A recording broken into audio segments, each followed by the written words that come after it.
Shalom Bapak Ibu Saudara sekalian. Ya, Yesus setelah dia naik ke surga 10 hari kemudian Tuhan mencurahkan Roh Kudusnya di sebuah loteng, ya, di mana para murid Yesus sedang berkumpul di sebuah ruangan, di sebuah tempat di mana pada waktu itu mereka bertekun, berdoa, dan mereka merasa membutuhkan pimpinan, membutuhkan pertolongan Tuhan, di mana Yesus sebagai sang guru telah pergi terangkat ke surga, dan ada satu keberadaan, perasaan bahwa mereka mengalami ada perasaan takut, ada perasaan galau, perasaan gelisah, di mana pemimpin mereka sudah pergi dari muka bumi ini. Ya. Tetapi ketika mereka berseru berdoa, saat itu terdengar tiupan angin keras dan Roh Kudus turun atas murid-murid di atas loteng itu, dan saat itu Roh Kudus dicurahkan atas semua murid-murid seperti lidah-lidah api, dan mereka pada saat itu dipenuhi oleh Roh Kudus, dan mereka dikatakan berbicara dalam bahasa-bahasa yang lain, ya, bahasa-bahasa yang baru. Dan ketika Roh Kudus memenuhi mereka, para murid, ada satu api, ada satu semangat, ada satu kuasa yang mengalir dalam hidup mereka, sehingga Petrus yang tadinya merasa bersalah karena sudah menyangkal Yesus, dia dengan berani, ya, di hadapan banyak orang berkhotbah, ya. Murid-murid yang tadinya juga ketakutan, Tuhan mengangkat ketakutan mereka. Dan Petrus bersama seluruh murid-muridnya memberitakan firman Allah, ya, dalam bahasa mereka masing-masing. Ya. Dan saat itu karena hari Pentakosta, orang-orang Yahudi dari berbagai bangsa, ya, karena Yahudi pada waktu itu disebarkan, ya, ke seluruh dunia, dan sebagai tradisi di mana hari-hari raya mereka akan datang, ya, mereka akan pergi ke Yerusalem, ya, untuk merayakan hari Pentakosta, ya, karena mereka berasal dari tersebar di berbagai daerah. Ada orang Kapadokia, ada orang Yunani, ada orang Persia. Jadi ketika murid-murid dipenuhi Roh Kudus, mereka berbicara dalam bahasa-bahasa yang baru, ya. Jadi mereka berbicara dalam bahasa, misalnya tiba-tiba ngomong bahasa Yunani, tiba-tiba mereka tanpa belajar itu mereka bisa ngomong bahasa Persia, ya. Dan mereka mengerti apa yang disampaikan oleh murid-murid Yesus pada waktu itu, ya. Nah, itulah peristiwa Pentakosta yang terjadi 2000 tahun yang lalu. Dan hari ini kita bertepatan 10 hari setelah kenaikan Yesus, bertepatan merupakan hari daripada Pentakosta ini. Kita memperingati akan turunnya Roh Kudus atas murid-murid Tuhan Yesus, atas orang-orang percaya, ya. Dan Roh Kudus itu turun sudah dijanjikan oleh Yesus sebelum Yesus mati, ya. Di dalam Yohanes 16 Yesus menyampaikan bahwa dia memberikan janji bahwa kalau aku tidak pergi, maka penghibur itu tidak akan datang. Tetapi kalau aku pergi, dikatakan aku mengutus dia, ya. Jadi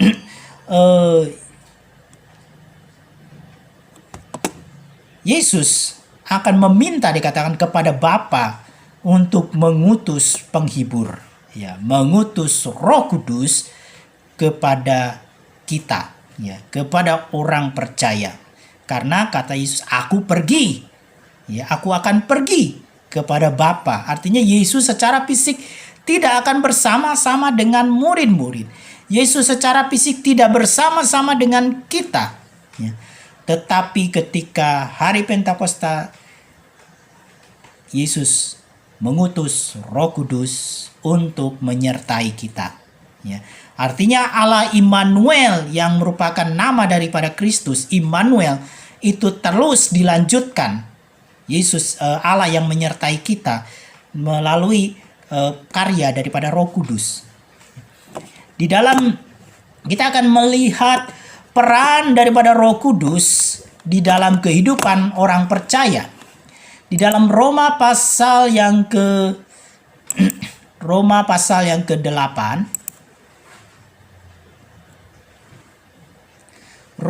pasal yang ke-8 ayat yang ke-14 sampai yang ke-17. Roma pasal yang ke-8 ayat yang ke-14 sampai yang ke-17. Berbunyi demikian. Semua orang yang dipimpin Roh Allah adalah anak Allah. Sebab kamu tidak menerima roh perbudakan yang membuat kamu menjadi takut lagi. Tetapi kamu telah menerima roh yang menjadikan kamu anak Allah. Oleh roh itu kita berseru, ya Aba, ya Bapa.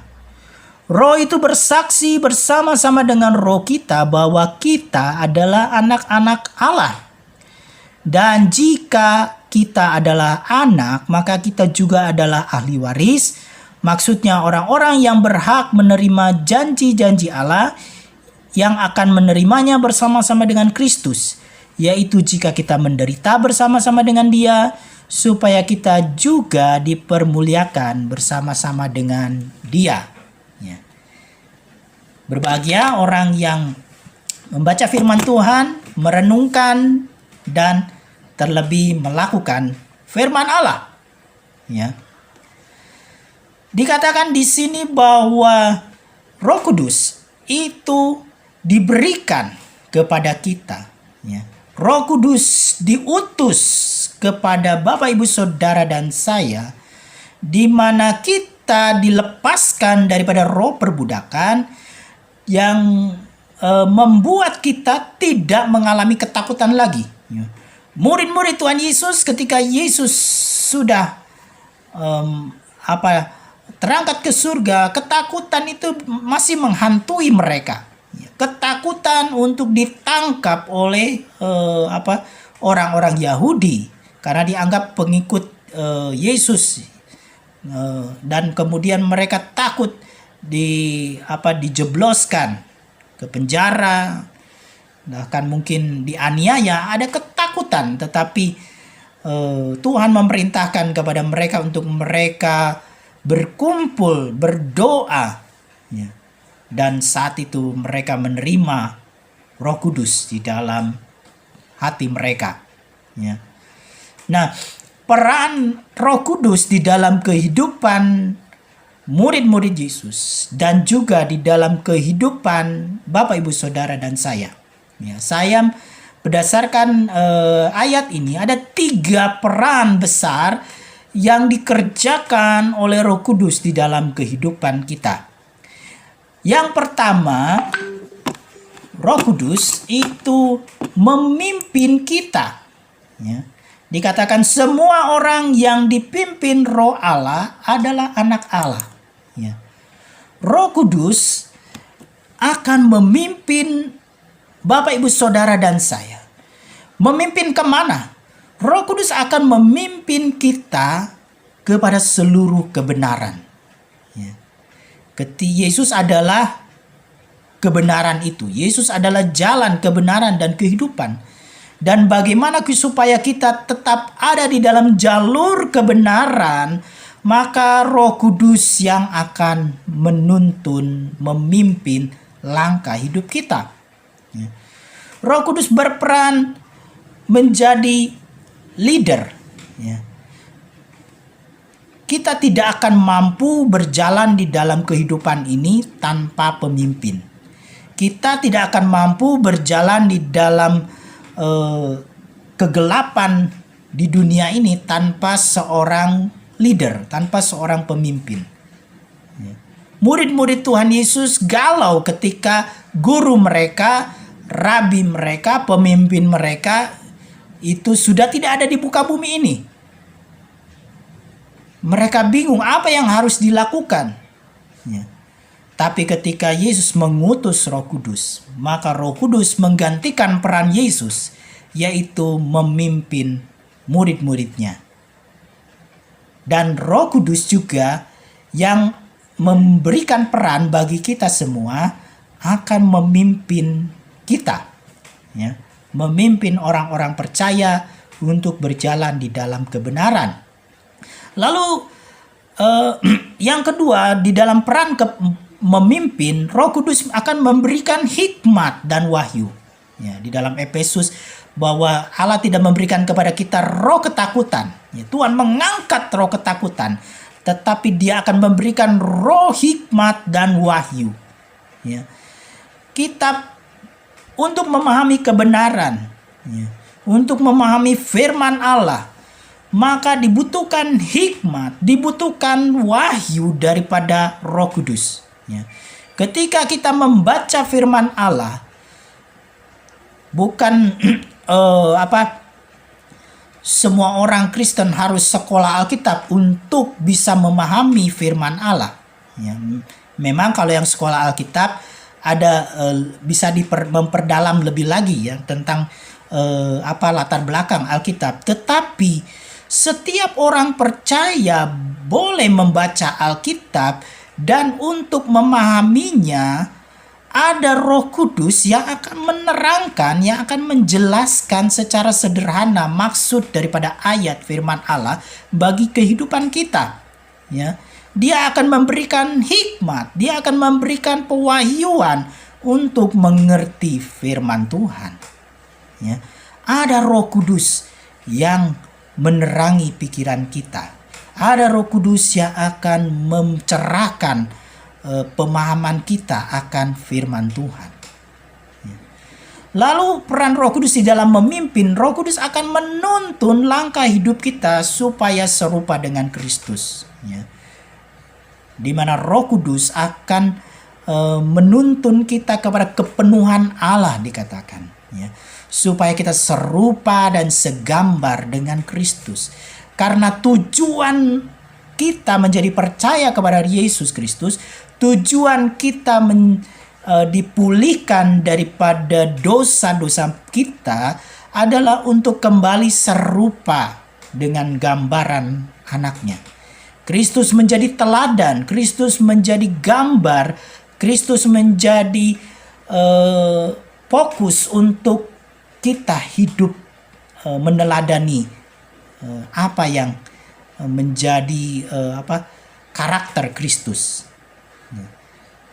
Itu peran Roh Kudus menuntun kita, ya, mengingatkan kita akan dosa, mengingatkan kita akan hal-hal yang keliru, kemudian untuk kita menjadi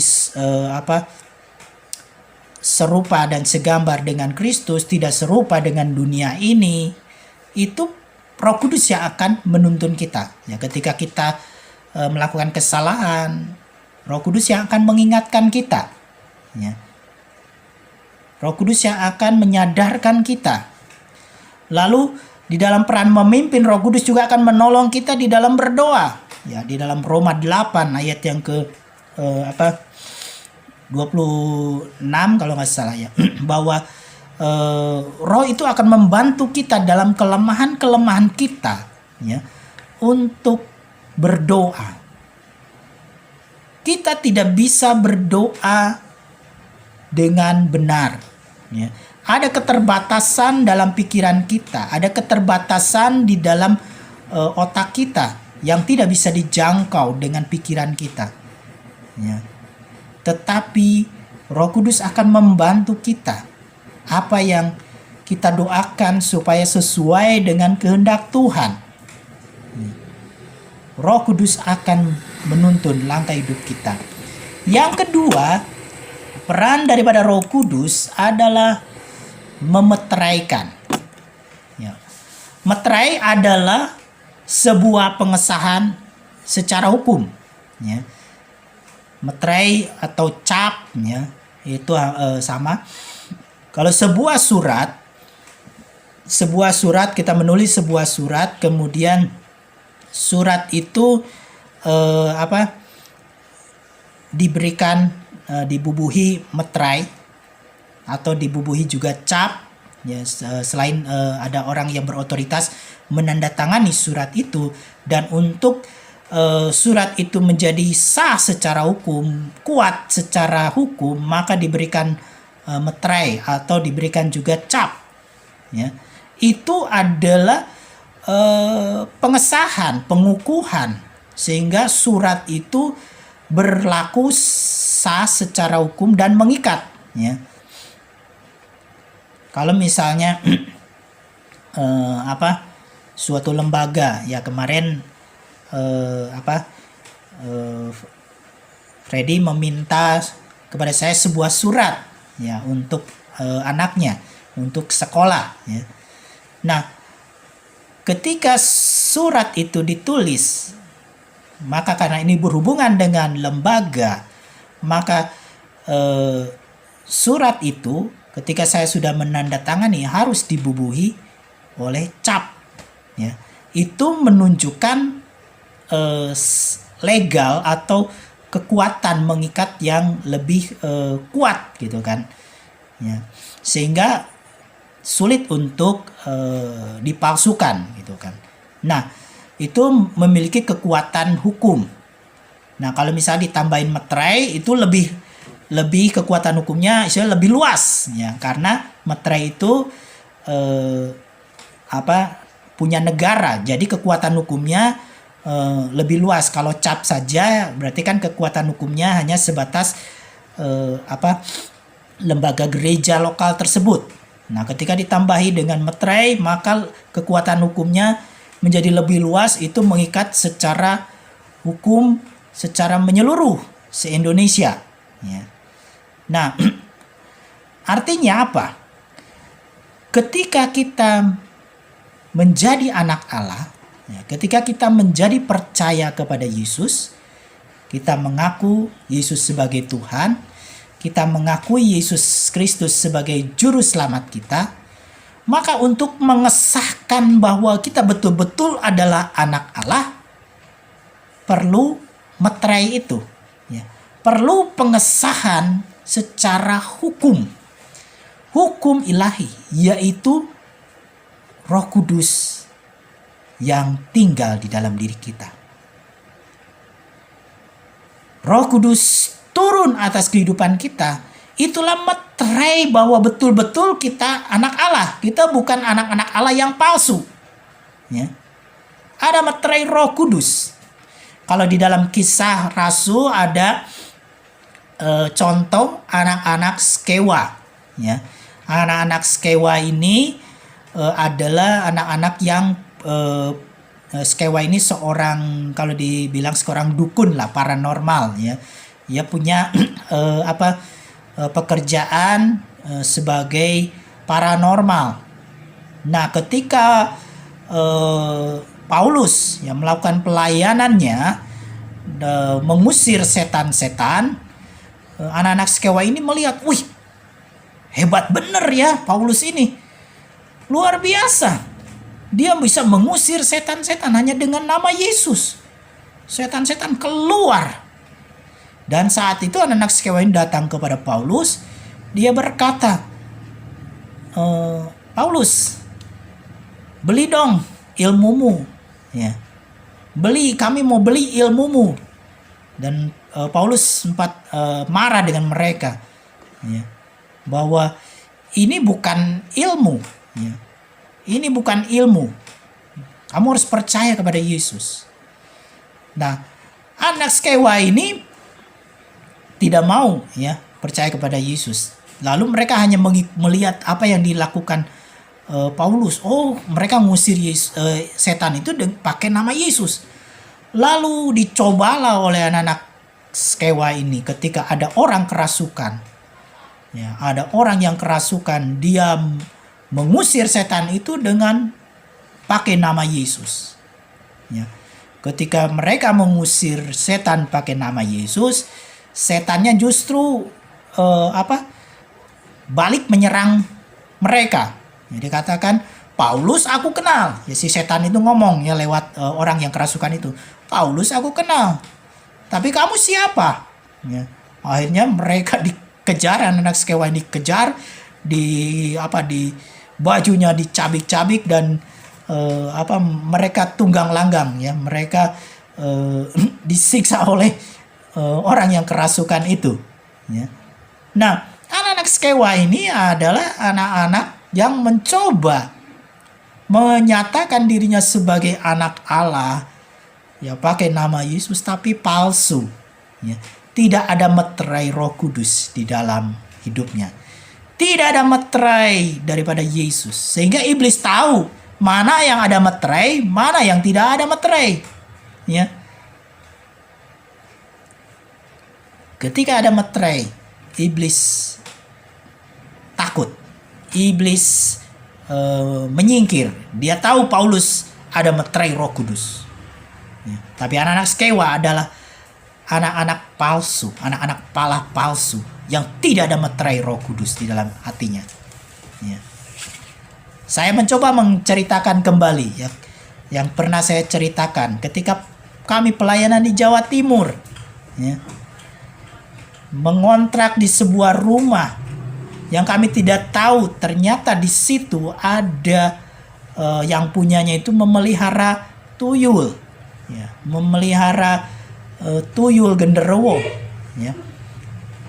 Dan iblis tahu bahwa keluarga kita ya, ada meterai Roh Kudus. Meskipun mereka mencoba menampakkan diri, tapi mereka tidak berani mengganggu, tidak berani menyerang, tidak berani ya istilahnya mencuri uang kami, karena ada meterai Roh Kudus di dalam hati kita. Ya. Demikian juga dengan Bapak Ibu Saudara. Ketika kita menjadi percaya kepada Yesus Kristus, Roh Kudus memeteraikan hidup kita. Roh Kudus tinggal di dalam diri kita. Itu adalah meterai bahwa kita sah sebagai anak Allah. Ya. Dan yang ketiga, peran daripada Roh Kudus adalah menyertai. Ya. Roh Kudus menyertai orang-orang percaya. Yesus menyatakan bahwa aku adalah Immanuel, ya, Allah yang menyertai kita. Yesus menyertai pada waktu itu hanya 3,5 tahun, menyertai murid-murid secara fisik, ya, menyertai murid-murid secara fisik, secara jasmani. Mereka menyertai daripada murid-murid Tuhan Yesus secara jasmani, dan itu hanya 3,5 tahun. Setelah Yesus terangkat ke surga, ya, tidak ada yang menyertai lagi. Bagaimana dengan pernyataan Yesus bahwa Allah adalah Immanuel yang menyertai orang percaya? Nah, lewat Roh Kudus, Yesus mengutus Roh Kudus bagi kita, maka Allah Immanuel itu berlanjut. Ya, Allah yang menyertai setiap Bapak Ibu Saudara dan saya. Nah, bagaimana penyertaan Roh Kudus dinyatakan? Yang pertama dengan memberikan kita kuasa. Ya, dikatakan dalam Kisah Rasul 1 ayat yang ke-8. Kamu akan menerima kuasa kalau Roh Kudus turun ke atas kamu. Kuasa untuk menjadi saksi Kristus. Ya.